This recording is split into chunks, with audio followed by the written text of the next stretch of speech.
জানিয়ে দেব সর্বশেষ আপডেট বাংলা সংবাদ। শুরুতেই শিরোনাম।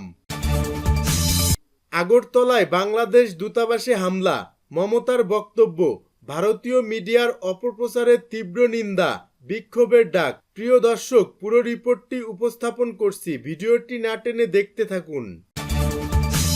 এতক্ষণ শুনছিলেন সংবাদ শিরোনাম, এখন থাকছে বিস্তারিত। আগরতলায় বাংলাদেশ দূতাবাসে হামলা, মমতার বক্তব্য, ভারতীয় মিডিয়ার অপপ্রচারের তীব্র নিন্দা, বিক্ষোভের ডাক। বাংলাদেশের পরিস্থিতি নিয়ে ভারতে একের পর এক বিক্ষোভ হচ্ছে। এরই মধ্যে এবার আগরতলায় অবস্থিত বাংলাদেশি সহকারী হাই কমিশনে হামলা হয়েছে। এ সময় বাংলাদেশের লাল সবুজ পতাকা টেনে হিঁচড়ে ছিঁড়ে ফেলা হয়। এ ঘটনায় তীব্র নিন্দা জানানো হয়েছে, ডাক দেয়া হয়েছে বিক্ষোভের। ভারতে বাংলাদেশ মিশনে হামলায় নাগরিক কমিটির নিন্দা জানিয়েছে।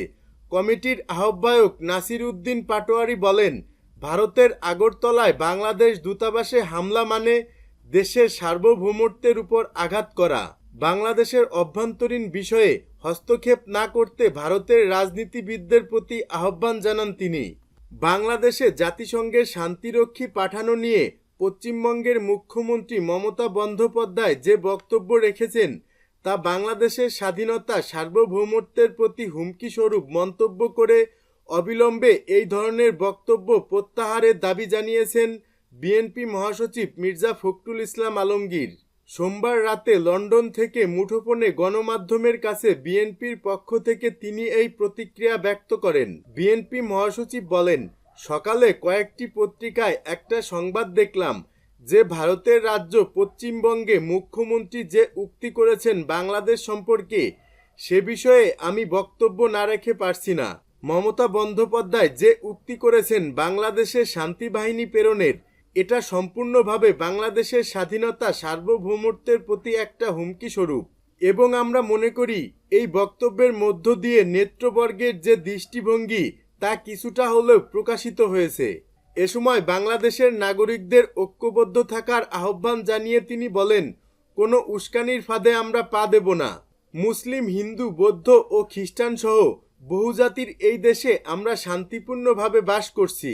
আমাদের এই সম্প্রতির বাংলাদেশ রক্ষায় সবাইকে শান্ত ও ঐক্যবদ্ধ থেকে কাজ করতে হবে। সম্মিলিত সনাতনী জাগরণ জোটের মুখপাত্র চিন্ময় কৃষ্ণ দাসকে গ্রেপ্তারের প্রতিবাদে আগরতলায় বাংলাদেশ সহকারী হাই কমিশনে ভাঙচুর ও জাতীয় পতাকা নামিয়ে ফেলার ঘটনা ঘটেছে। সোমবার দুপুরের দিকে এই ঘটনা ঘটে। ওই ঘটনার সময়কার কিছু ভিডিওতে দেখা যায় বিক্ষোভকারীরা বাংলাদেশের জাতীয় পতাকা নামিয়ে ফেলার পর তাতে আগুনও ধরিয়ে দিয়েছে। কলকাতা 24-এর খবরে বলা হয়, বিজেপি শাসিত রাজ্য ত্রিপুরার রাজধানী আগরতলায় থাকা বাংলাদেশ সহকারী হাই কমিশনে আন্দোলনকারীরা আচমকা নিরাপত্তা বলয় ভেঙে ঢুকে পড়ে। বিক্ষোভকারীরা বাংলাদেশের জাতীয় পতাকা খুলে নিয়ে গিয়ে আগুন ধরিয়ে দেয়। খবরে বলা হয়েছে, বিক্ষোভটি সার্কিট হাউজের মহাত্মা গান্ধীর ভাস্কর্যের সামনে পৌঁছালে পুলিশ তাদের বাধা দেয়। এক পর্যায়ে তারা পুলিশি ব্যারিকেড ভেঙে বাংলাদেশি সহকারী হাই কমিশনারের অফিসে প্রবেশ করে। ঘটনার পরপরই স্থানীয় কর্তৃপক্ষ পরিস্থিতি সামাল দিতে ঘটনাস্থলে যায়। পশ্চিম ত্রিপুরার এসপি ডক্টর কিরণ কুমার এবং ডিজিপি অনুরাগ ধাঙ্কার ঘটনা তদন্তের নির্দেশ দিয়েছেন। তবে এই হামলার ঘটনায় দুঃখ প্রকাশ করেছে ভারতের পররাষ্ট্র মন্ত্রণালয়। সোমবার এক বিবৃতিতে ভারতের পররাষ্ট্র মন্ত্রণালয় জানায়, আগরতলায় বাংলাদেশ উপ হাই কমিশনারের প্রাঙ্গণ ভাঙার ঘটনাটি খুবই দুঃখজনক। কোনো অবস্থাতেই কূটনৈতিক এবং কনসুলার সম্পত্তি লক্ষ্যবস্তু করা উচিত নয়।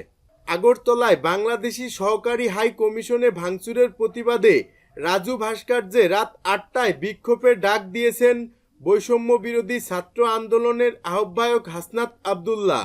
সোমবার সামাজিক মাধ্যম ফেসবুকে দেয়া এক পোস্টে তিনি এ ঘোষণা দেন। পোস্টে তিনি লিখেছেন, ভারতের আগরতলাস্থ বাংলাদেশ উপ হাই কমিশনে হামলার প্রতিবাদে বিক্ষোভ মিছিল, সময় রাত 8টা, স্থান রাজু ভাস্কর্য। এদিকে বাংলাদেশের সাম্প্রতিক পরিস্থিতি নিয়ে উদ্বেগ প্রকাশের পাশাপাশি সেখানকার পরিস্থিতি মোকাবেলায় জাতিসংঘের শান্তি সেনা পাঠানোর প্রস্তাব করেছেন পশ্চিমবঙ্গের মুখ্যমন্ত্রী মমতা বন্দ্যোপাধ্যায়। সোমবার দুপুরে পশ্চিমবঙ্গ বিধানসভার শীতকালীন অধিবেশনে যোগ দিয়ে মমতা বন্দ্যোপাধ্যায় বাংলাদেশে শান্তি সেনা পাঠানোর জন্য ভারত সরকারকে জাতিসংঘের সঙ্গে কথা বলার আর্জি জানিয়েছেন। আগরতলা থেকে ঢাকা হয়ে কলকাতার পথে চলা একটি যাত্রাবাহী বাস ব্রাহ্মণবাড়িয়ায় দুর্ঘটনায় পড়লেও ত্রিপুরার পরিবহন মন্ত্রী ও ভারতের একাধিক সংবাদ মাধ্যম এটিকে ভিন্ন খাতে নেওয়ার চেষ্টা করছে বলে জানায় পুলিশ। ত্রিপুরার পরিবহন মন্ত্রী সুশান্ত চৌধুরী শনিবার দুপুরে ব্রাহ্মণবাড়িয়ায় বাসটিতে হামলা হয়েছে দাবি করে ঘটনার তীব্র নিন্দা ও ক্ষোভ প্রকাশ করে তার এক্স অ্যাকাউন্টে পোস্ট দিয়েছেন। তার সেই পোস্টের বরাত দিয়ে সংবাদ পরিবেশন করে এপিবি আনন্দ নামে ভারতের একটি সংবাদ মাধ্যম। এ বিষয়ে ব্রাহ্মণবাড়িয়ার এসপি মোহাম্মদ জাবেদুর রহমান রোববার দুপুরে তার কার্যালয়ে ডাকা সংবাদ সম্মেলনে ভারতের সংবাদ মাধ্যম ও পরিবহন মন্ত্রীর দাবি প্রত্যাখ্যান করে বলেন, বাসের যাত্রীদের উপর হামলার কোনো ঘটনা ঘটেনি, যানটি দুর্ঘটনার কবলে পড়েছিল। সংবাদ সম্মেলনে শ্যামলী পরিবহনের বাসটির চালক আসাদুল হকও ছিলেন। 2003 সাল থেকে আগরতলা থেকে ঢাকা হয়ে কলকাতাগামী বাস চলাচল শুরু হয়। এ রোডে চলাচল করা শ্যামলী পরিবহনের বাসটির চালক আসাদুল হকের বরাত দিয়ে পুলিশ জানায়, ভারতীয় সময় শনিবার সকাল 9:30টায় আগরতলা থেকে ছেড়ে আসা শ্যামলী পরিবহনের যাত্রীবাহী বাসটি বেলা 11টার দিকে আখাউড়া স্থলবন্দর দিয়ে বাংলাদেশে প্রবেশ করে। দুপুর 12:30টার দিকে ব্রাহ্মণবাড়িয়া চান্দিয়ারা এলাকায় আসার পর একটি ট্রাক যাত্রীবাহী বাসটিকে পাশ কাটাতে যায়। তখন চালক ব্রেক কষে থামানোর চেষ্টা করলে বাসটি সড়কের একপাশে চলে যায় এবং সেখানে থাকা একটি 3 চাকার ভ্যানকে চাপা দেয়। এতে ভ্যান চালক ইব্রাহিম সামান্য আহত হন। এ নিয়ে ইব্রাহিম ও বাস চালক মোহাম্মদ আসাদুল হকের মধ্যে কথা কাটাকাটি হয়। পরে স্থানীয় লোকজন ভ্যান চালক ইব্রাহিমকে সরাইল উপজেলা স্বাস্থ্য কমপ্লেক্সে নিয়ে প্রাথমিক চিকিৎসার ব্যবস্থা করেন। খবর পেয়ে খাটিয়াহাতা হাইওয়ে থানার পুলিশ ঘটনাস্থলে গিয়ে রেকারের মাধ্যমে ভ্যানটিকে উদ্ধার করে। এ সময় শ্যামলী পরিবহনের কর্তৃপক্ষের প্রতিনিধি মেহেদি হাসান ও ভ্যান কর্তৃপক্ষের মধ্যে আলোচনা সাপেক্ষে বিষয়টির মীমাংসা হয়। পরে বাসটি ঢাকার উদ্দেশ্যে ছেড়ে যায়। বাসে হামলা হয়নি জানিয়ে চালক আসাদুল হক সাংবাদিকদের বলেন, বাসে থাকা ভারতীয় যাত্রীদের সঙ্গেও স্থানীয় সাধারণ মানুষের কোনো বাকবিতণ্ডা বা ঝামেলা হয়নি। তিনি বলেন, ভারতীয় সংবাদ মাধ্যমে বাসে হামলার খবর দেখে আমিও অবাক হয়েছি। ঘটনার পর থেকে ভারতের বিভিন্ন গণমাধ্যমে দুর্ঘটনার বিষয়টিকে হামলা বলেও অপপ্রচার চালানো হচ্ছে। নৌ পরিবহন মন্ত্রণালয়ের উপদেষ্টা brigadier general doctor M Sakhawat Hossain বলেছেন, ভারতের মতো একটি বন্ধুপ্রীতম দেশের সঙ্গে আমাদের সম্পর্ক ভালো হওয়ার কথা। এদেশের মানুষ কিন্তু ভারত বিরোধী নয়।